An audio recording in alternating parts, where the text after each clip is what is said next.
Hello everybody, welcome back to the channel. It is a conservative coin collector. And one kind of video I've always wanted to do is a complete history of coin collecting, period. But that video would be hours long and it would cover thousands and thousands of years and hundreds, if not thousands, of countries that have come and gone throughout the thousands of years. So what if I narrow it down to the last 250 years? I'll do the entire history of coin collecting here in the United States of America, the country that I live in and I plan on living in for the rest of my life. We'll go back to the 1770s, back when the founding fathers first started this country, and I'll work my way to modern day numismatism. I got a lot to cover, so I'm going to get started. I'm the conservative coin collector. Make sure to like, comment, subscribe, and share it well on the video. Before covering the collecting of coins, I'm going to go back to the history of the coins circulating to start with. It began long before the opening of the Philadelphia Mint in 1792. Before national coinage, a mix of foreign and domestic coins circulated both during colonial period and the years following the Revolutionary War. After Congress established the U.S. Mint in 1792, the Mint struggled for many years to produce enough coins. Finally, production numbers grew to meet the demands of a growing nation, providing some of the most beloved circulating coin designs. During the colonial period, a variety of coins included British pounds, German thalers, Spanish milled dollars, and even some coins produced by the colonies. Spanish milled dollars became a favorite because of its consistency of the silver throughout the years. To make change for a dollar, people would sometimes cut coins into halves, quarters, eighths, and sixteenths to match a fractional denomination that were in short supply. After the Revolutionary War, the Articles of Confederation governed the country. The Articles allowed each state to make their own coins and set values for them, in addition to the foreign coins already circulating. This created a confusing situation with the same coin worth different amounts from state to state. And there were only the 13 states, so think how much more confusing it would be if there were 50 of them today. Oof. In 1787, after much debate, the national coinage, there was a debate about it. Congress authorized the production of copper cents called Fugio cents. The coin featured a sundial on the obverse, a chain of 13 links on the reverse, and it's one of my favorite designs to this day. However, the following year, a majority of states ratified the Constitution, establishing a new government and creating a new debate over national coinage. The Coinage Act of 1792 established a local mint in Philadelphia. Congress chose decimal coinage, parts of 100, and set the U.S. dollar to the already familiar Spanish milled dollar. In its fractional parts, half, quarter, eighths, and sixteenths. This resulted in coins of the following metals and denominations: copper half cent and cent, silver half dime, dime, quarter, half dollar, and dollar, and gold quarter eagle, half eagle, and eagle.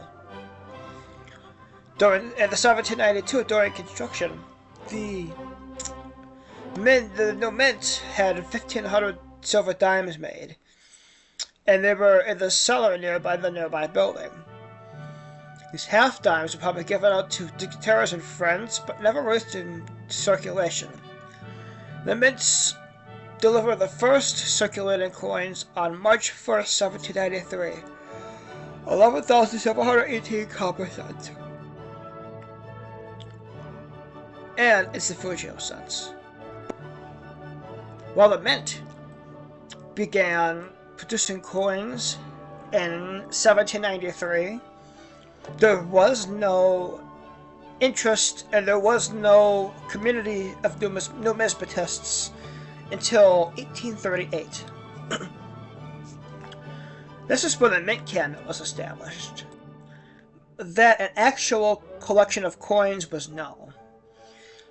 There was a guy named Adam Eckfeld. He was a mint employee who had been with the mint since its inception, and he contributed coins from his private collection to display, and before this there were no attempts that had been made to save any coins for prosperity. This is the prime reason why many higher mintage early coins were nearly unknown in mint state. But year by year, more people became attached to the hobby of numismatics until there were several hundred by the 1850s. A big turning point in coin collecting was when the half cent in 1857 was discontinued. And the half cent and the large cent were gone, and it gave way to small cents. With both of those coins gone, it made way for the modern day cent that we know and love and that was just discontinued recently. It spurred a new wave of collectors. Nostalgia took over for many who wanted to remember the coins they grew up with. The idea of collecting by date originated as many tried to find as many different dates as possible before they were all no longer found. The idea of rarity began to present itself as some dates were especially hard to find. This prompted some offer the rarer dates at a premium to those who cannot find them. Private sales were made, but no recognized pricing nor any standards were put in place yet. The American Numismatic Society was formed in 1858, as well as other collection groups that had been starting up to be organized at the time. In 1866, the magazine catering to the well-established hobby of numismatics was printed, the American Journal of Numismatics. Other magazines were printed as well. One of the most famous magazines, The Numismatist, was first printed in 1888, and is still being printed to this day. When the American Numismatic Association was founded in 1891, they adopted this as the official magazine of the ANA, which it is today. Skip ahead about 40 years to the 1930s, and numismatics got itself the biggest boost of all. In the early 1930s, when the coin board was introduced, making it very easy to begin collections and house them securely in one place. But before this, collectors had to come up with their own system to keep coins protected. And Waite Raymond was one of the pioneers of these new boards to house coins. But J.K. Post had come up with his most successful product, the penny board, which he began to make in 1934, and his company later bought out by the Whitman Publishing Company, and modern forms and adaptations of these boards have been designed, many of which are in use to this current date. There are two versions of protecting coins that we use. One version are the books. You push the coin down into the book, you close the book up, and you put it on a bookshelf. This protects it from air and most fingerprints. And there's also the plastic flaps, both of which I've shown on my channel.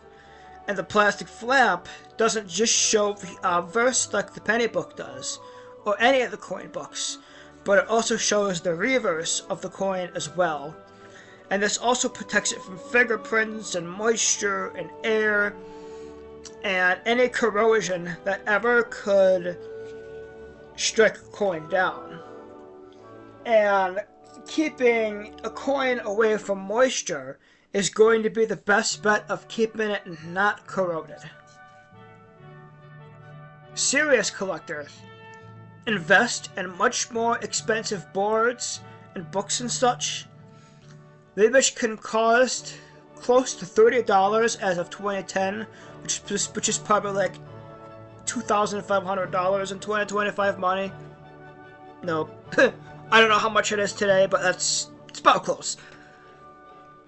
And but the value of rare coins in a serious collector's collection thereby needs to be preserved. If you have top-notch Morgan dollars, peace dollars, and rare coins that are hundreds, thousands, maybe even hundreds of thousands of dollars, you need to protect and insure them. And yes, there's coin collecting insurance, but I'm never going to get into that because I don't have coins that are worth hundreds of thousands of dollars in my collection that could potentially get destroyed. The first definitive price for the hobby was printed in 1946 with a cover date of 1947. The Guidebook of the United States Coins by R.S. Heumann, it was published in a red book form, which gives retail prices, and a blue book form, which gives wholesale prices. So prices for dealers and shop owners, and prices for people buying the coins themselves. This is published yearly and has remained among the mainstay of books if you have serious numismatic intentions. I actually showed one of those books on my channel recently that I got, I think for Christmas. And it shows the relative rarity of all the coins you are ever likely to collect, and maybe even some rarer coins that you may never find in circulation ever. Today, it is estimated there are several million numismatists in the U.S., many of whom buy the annual mint sets, proof sets, and other offerings, such as commemoratives, bullion coins, and special sets, and I am no exception. They come from the U.S. mints Philadelphia, Denver, San Francisco, and West Point, which are the current mints. There have been other mints in like Carson City and New Orleans and all that, but they're all out of business and no longer exist. Although concentrate on the obsolete coinage or earlier issues of current coins, like example, Morgan dollars, peace dollars, wheat cents, large cents. In fact, people have been collecting wheat cents since they were still in circulation. And a lot of older collectors had a lot of ones in very, very good condition. Unfortunately, I don't know any of them. But they're out there. The Mint is constantly stimulating interest in coin collecting by these special offers, such as the bicentennial coins of 1976, the state quarters of 1999 to 2008, the Lewis and Clark nickels of 2004 and 2005, the territorial quarters of 2009, the Lincoln bicentennial coins of 2009, and the State Park series of quarters that have been planned for 2010 to 2021. Those are commemoratives, and they are circulating to this day, and the Mint released all of them for us to find and collect. And this is a very old article that I'm reading here. And one thing they haven't covered was the women's quarters program that has recently ended. They started it in 2022 and they ended it just last year. And it would cover, each year would cover 4 women that have made a positive impact throughout history. And those are more commemorative, more sets that the Mint has released for you to find and collect. I can tell you a future plan the Mint has for the quarter.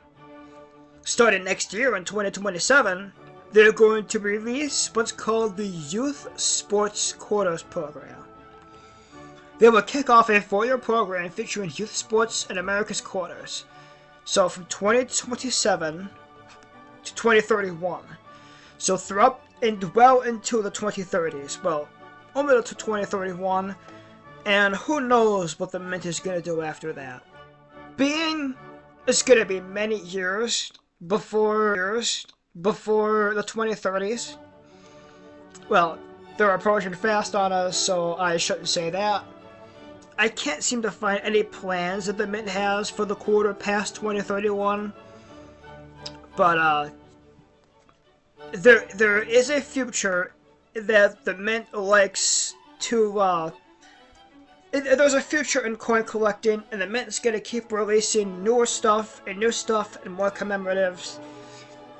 And hopefully the generations after my generation is gone will continue coin collecting.